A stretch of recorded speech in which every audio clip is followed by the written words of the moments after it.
There's a version of this story that looks simple from the outside.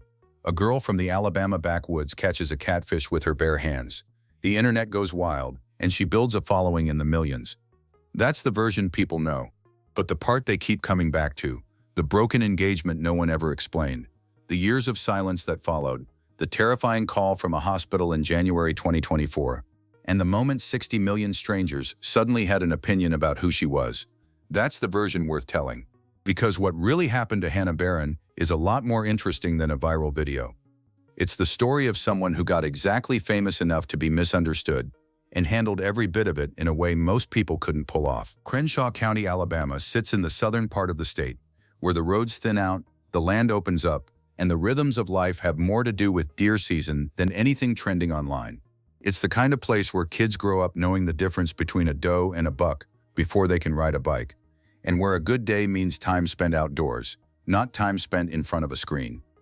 Hannah Barron was born into that world on July 30, 1996. Her parents, Jeff and Lisa, divorced when she was around 8 years old, and that shift could have gone a lot of ways. Instead, it pushed Hannah closer to her father and deeper into the one place that always made sense to her, the woods. Jeff Barron was a sawmill operator, an avid hunter, and the kind of outdoorsman who didn't just take his daughter along for the ride. He built the experience around her. When Hannah was 8 years old, the two of them were out hunting together, and she had her first real shot at a deer. He made her wait. Does walked by. Smaller bucks came and went. Jeff held her back. When the right one finally stepped into the clearing, a 7-point buck, she pulled the trigger.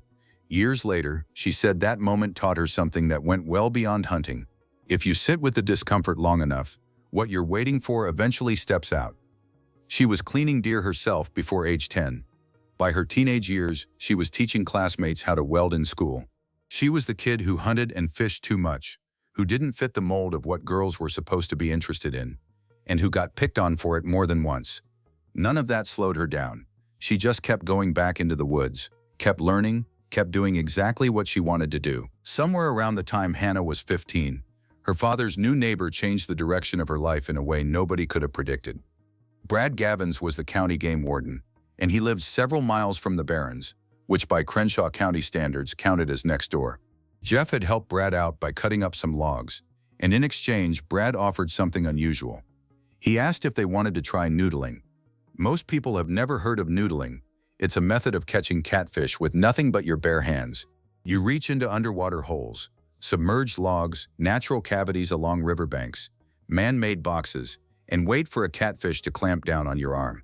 Then you hold on, wrestle it up, and get the fish out of the water. The catfish can weigh anywhere from 20 to 60 pounds or more. They have teeth, they fight, and the whole thing happens underwater, often in murky conditions where you can't see what else might be sharing that hole with you. Hannah and Jeff tried it once and never looked back.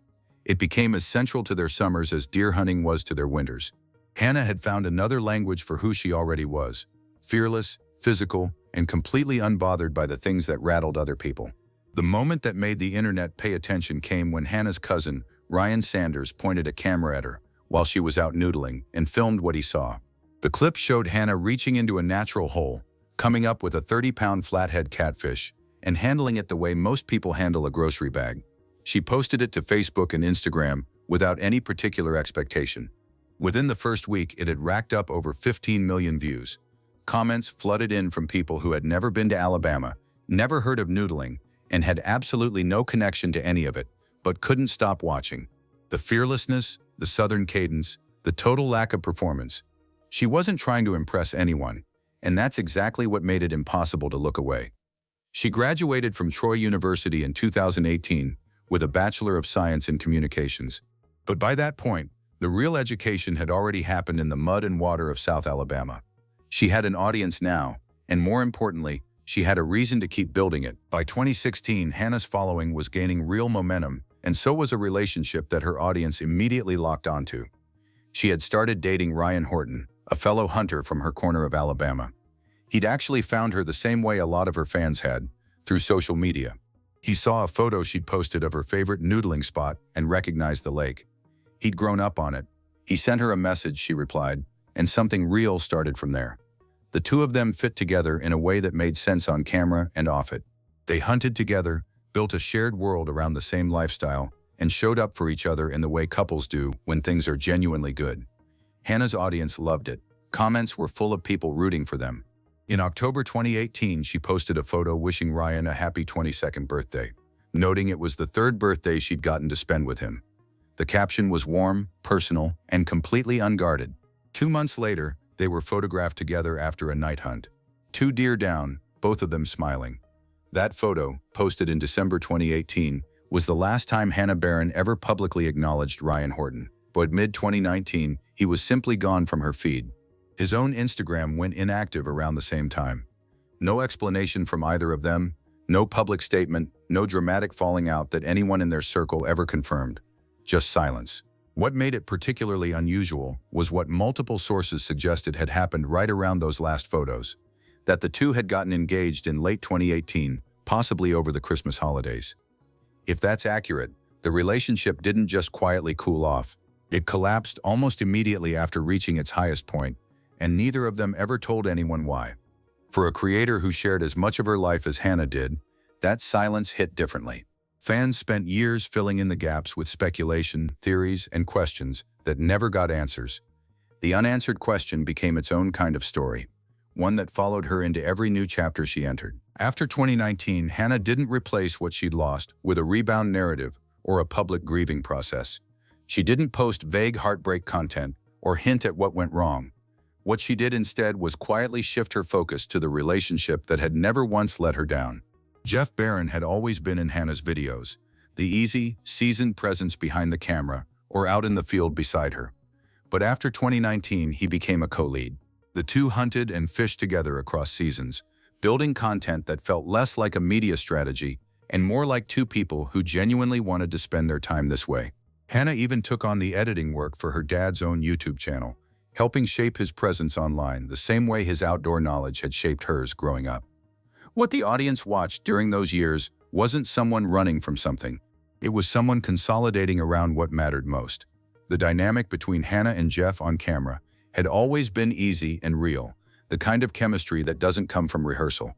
In the years after 2019, it deepened into something that felt like a genuine partnership, and fans responded to it. Jeff's following grew alongside Hannah's. The father-daughter brand they'd accidentally built became one of the most authentic things on the outdoor side of the internet. But Hannah wasn't just leaning on family. Quietly, without fanfare, someone new had entered the picture. Around 2022, a man named Paul Washer started showing up in Hannah's posts. Not constantly, not with any kind of reveal energy, just there. A hunting trip here, a casual photo there, the kind of low-key social media presence that says everything without making any formal announcement about it. Paul was a former Air Force crew chief who had served for years before transitioning into civilian life as a professional firefighter in Alabama. He hunted, he fished, he was comfortable in the exact spaces Hannah had spent her entire life building her identity around. Her audience noticed immediately. The comments on every photo featuring him were the same. Who is he? Is it serious? Are they together? And Hannah, exactly as she had handled the silence around Ryan Horton, didn't rush to answer any of it. She kept the relationship out of the content machine. No sit-down video introducing him, no milestone posts, no carefully timed reveal. She just let it exist. By January 2024, Paul posted a photo of the two of them celebrating their 2-year anniversary. A hunting trip, deer tags filled, both of them grinning. His caption was simple and direct. For Hannah's audience, it confirmed what they'd suspected for a while. This was serious, this was stable, and she had found someone who slotted naturally into the life she'd built, rather than asking her to reshape herself around someone else's. The contrast with what had come before wasn't lost on people who had followed her story. Same outdoor world, same shared lifestyle, but something about this one felt settled in a way that the previous chapter hadn't quite managed. She'd taken her time, she'd kept it private until it was ready. And when it became visible, it did so on her terms. While the personal chapters of Hannah's story were playing out largely out of sight, the professional one was picking up considerable speed. By 2023, she had grown her YouTube channel toward 1 million subscribers and built an Instagram following of 1.7 million people. Her TikTok had crossed 2 million. Merchandise through her own site, Barron Outdoors, had been running for years. Brand partnerships with companies like First Form and Purina Pro Plan reflected the kind of alignment that actually makes sense. Outdoor brands going after an outdoor audience through someone who genuinely lived the lifestyle. Then in September 2023, she and Jeff took the logical next step and launched Barron's CBD, a product line designed specifically for outdoorsmen, adventurers, and travelers. Scientifically tested, practically marketed, and built around the same audience that had been showing up for their content for years. It wasn't a pivot into a trendy space for the sake of it. It was an extension of who they already were, aimed at the people who had been watching them the longest. Around the same time, Jeff was quietly doing something even more personal. He had been building Hannah her dream home from the ground up with his own hands. She referenced it publicly on Father's Day 2024 in a tribute that covered everything he had given her: the early mornings in the woods, the patience he'd built into her through years of waiting for the right shot, and now literally the roof over her head. It was the kind of detail that reminded her audience what had always been at the center of everything she'd built: that relationship with her father, unchanged since she was a kid following him through the trees before she could even hold a gun. On January 5, 2024, Jeff Barron climbed up into a friend's lock-on tree stand to inspect it. He stepped onto the platform, the top strap gave way, and he fell 18 to 20 feet straight down. He hit the ground hard enough to knock himself unconscious.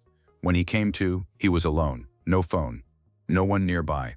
Nothing but 400 yards of Alabama woods between him and his truck. Jeff walked it, climbed a fence, got in, and drove home. The hospital told a different story than that toughness implied. He had fractured vertebrae in both his neck and lower back.